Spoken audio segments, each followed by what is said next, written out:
All right, well, welcome back, everybody. My name's Andrew, and you're watching the Kelley's Country Life. So today, back on the pole barn house again, and we've got a lot going on. We really do, behind the scenes, so to speak. All right, so today's episode, we're getting back on wiring here. One thing I want to show real quick, because a lot of people brought it up. I forgot to show it in the last episode. Everybody says, you need to be labeling your wire. Well, I have been. I just forgot to show it on the episode. I've been wrapping the ends of all my wire where they go in the circuit with duct tape, labeling them. That was this dishwasher, for example. So every single wire is labeled. I will continue to do that. The last thing I would ever want to do is pull all these wires and then go, oh crap, where do they go? So today we're just going to continue to pull circuits. Basically everywhere there's a box that I'm going to start a run in a room, I call that a circuit. So we've still got a few more to pull in the house. That's what we're going to jump on right now. Also, throughout this episode, I'll break it up, do a little work, tell you a few things. Just got off the phone with the AC guy. We're moving forward there. Got a lot of information on that. Heck, we may just include that in another episode. Also talked with the inspector. Y'all had a lot of electrical questions. I called him this morning, had a running list, and said, I've got questions from low voltage to the way I run the attic and the wire, everything, or wire in the attic, everything like that, and had a lot of good news. So we'll explain that as we work throughout this episode right here. Let's get to pulling some circuits. Let's pull some wire.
All right, so as y'all can see, I got a new tool to show off in this episode. I've actually had this for a couple weeks now. Now's the time to use it.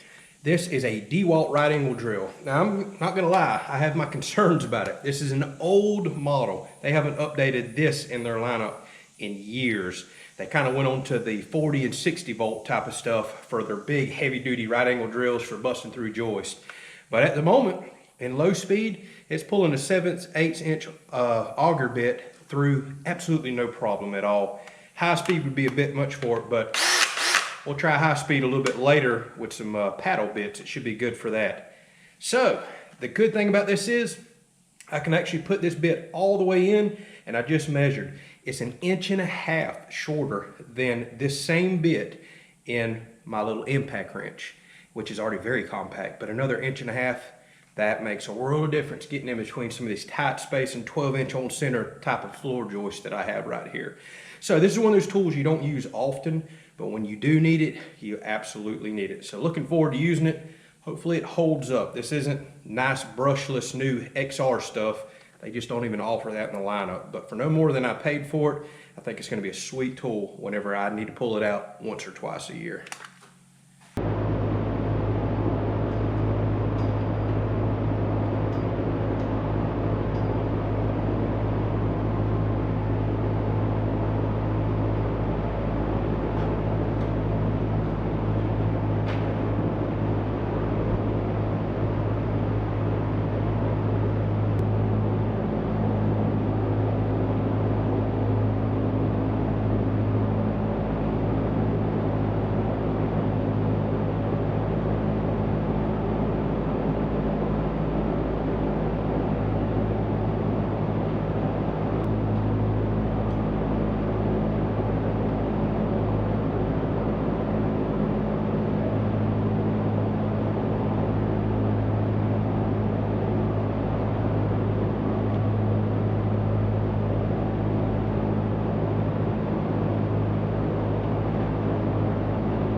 right, as you can see, I've been so back and forth on if I was gonna run 14 gauge wire or not.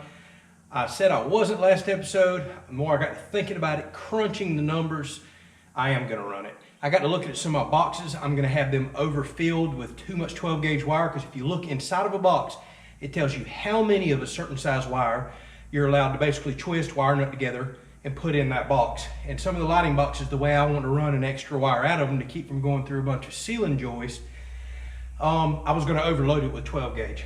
So that made me start thinking about 14. Then I started crunching the numbers. So the rule states for a circuit that you can do no more than 80% of whatever the breaker load is. So 80% of a 15 amp breaker, which is what you can run on 14 gauge wire, or 80% of a 20 amp breaker, which is what you can run on 12 gauge. Even though a couple of these lighting circuits I'm going to run this to are going to have a ton of LED lights on them, I got to adding it up and it was like 2.6 amps, full load with a ton of lights. Well, I'm putting a 15 amp breaker on here, and I'm legally allowed to run up to what, 10 or 11 amps, would be somewhere around 80%, just a little over 10 amps. So I'm not even, I'm about a fourth of what the maximum load for this wire is. So I decided, for the ease of running this, all lighting circuits minus one or two that I'm already tying into, like say the bedroom receptacles, I'm gonna run 14 gauge. Now every receptacle in the house, because those will see much heavier load than a lighting circuit will, 100%. I've ran every one of those. Those are all gonna stay 12 gauge, no ifs, ands, or buts about it. I do believe all receptacles should always be on a 20 amp circuit. So I thought I'd mention that. The other thing worth mentioning, boy, I learned this the hard way. Somebody asked me about this and it jogged my memory to bring it up in a video. You can see the way I'm putting my wire on here. You always want to pull the wire from over the top of a roll and from the outside of the roll. You don't want to grab this wire from the inside and pull out the middle, because it'll twist and kink every couple of feet. You'll never get the wire through the hole good. It'll never run smooth. It's a nightmare. Ask me how I know.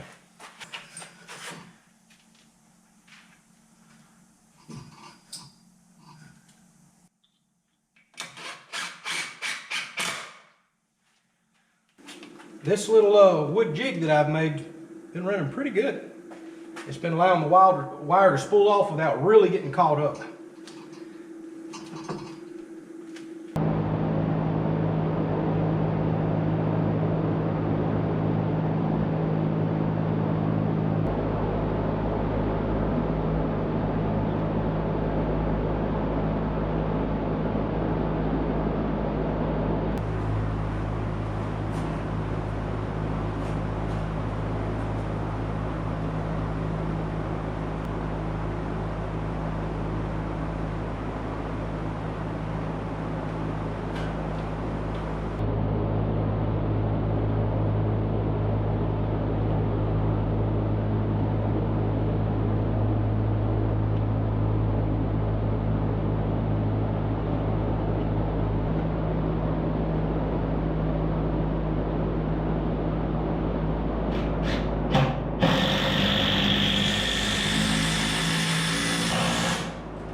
All right, so woo, what a day.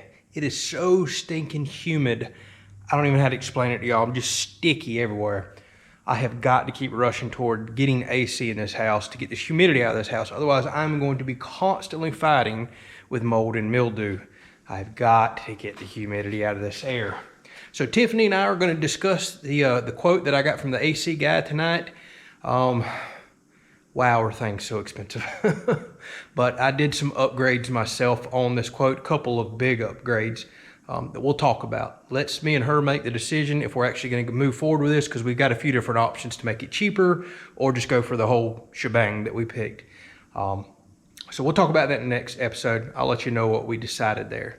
But as far as today goes, I think it was a really good day, really good day. So every single circuit in the house, whether it be a lighting circuit like there or a receptacle circuit, in every single room now has a wire pulled. So I am done pulling circuits to the breaker panel, with the exception of I'm installing a generator plug on the outside. A lot of people have asked about that. I forgot to mention it. I already have that here, and I'll be doing a generator breaker disconnect inside the panel. I've got to put one more outdoor outlet out there and my AC disconnect switch out there. Then the last wire to pull is upstairs. I'm waiting for the AC people. I think they're going to pull that. It'll probably most likely be a 60 amp circuit, even though we're going with a very small unit that doesn't require that. But you might as well go ahead and upgrade now in case we run a bigger unit down the road. So all circuits are pulled other than the few penetrations through the side of the house and that one AC circuit upstairs. I'm gonna wait until right before I'm about to put siding on the house before I cut through the side. I can do all that very quickly, but there's no point in having a hole out there getting exposed to weather. But other than that, I mean, all wires are pulled. We're good. Everything has power to the box now, so to speak. So now what's coming up in the next episode, and I've already started some of it today, I'll start daisy chaining. So I'll go to each room now to wherever that power location is, and then start daisy chaining off, filling all the receptacle boxes. I'll start daisy chaining off for the lights from each switch box. And like I said, I've already started doing some of that. I now have some wires and receptacles wired up in the bathroom. I went ahead and wired up the hall lights, so they're good, ready to go. I've got one more light to run out of here. I'm gonna do a three-way switch over to the kitchen light above the bar top, and actually we're going to turn on kitchen lights from right here too. So I guess I got two more wires to come out of this box. So making progress. Wiring has officially started, so to speak. All right, so next episode will either be a food plot episode or more of the electrical. Both are going to be happening. I'll include them at some point. And then right after that, like I said, we'll talk about AC. I think we're going to be 2 to 3 weeks out looking at the schedule.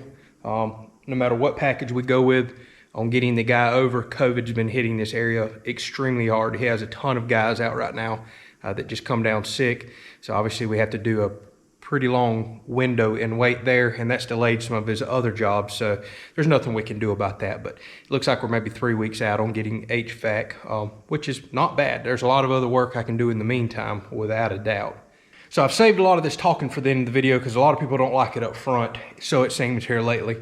So I told y'all I'll talk to the inspector about some things. Talked to him about the low voltage, about terminating it at ends where it's not connected to anything. He had no problem with that whatsoever. So I got the okay on building my little low voltage box and kind of stashing some wires somewhere. So that's pretty awesome. Also, some of y'all brought up about the attic wires, the way that I have them exposed on the outside of studs and roof purlins. I explained to him my situation, that it was an enclosed area. He gave me the thumbs up on that as well, so I don't have to drill through every stinking purlin up there and take away some structural integrity. He told me he'll allow that as long as it's not in any open room, like say a loft. It's got to be in an attic. And if you think about it, if you go in standard common homes, as soon as you get up in the attic, there's blown in insulation everywhere, wires looped and run everywhere, can lights sticking up. So it's not uncommon to have exposed wiring in an attic. But I just didn't see any reason to drill through all these roof purlins and blocking up there and have the wire blown in the insulation in the attic now, because I mean, it's not going to get covered up with sheetrock or nothing. I am doing 0 sheetrock in the attic. It is just sprayed in foam, good enough. There's no point doing sheetrock up there. It's not going to be a finished room. Just kind of a waste of money is the way that I see it. So hopefully y'all enjoyed this episode. There's y'all a few little updates and answers to some of the questions y'all been asking. We will catch you on the next video. Thank y'all so much for watching.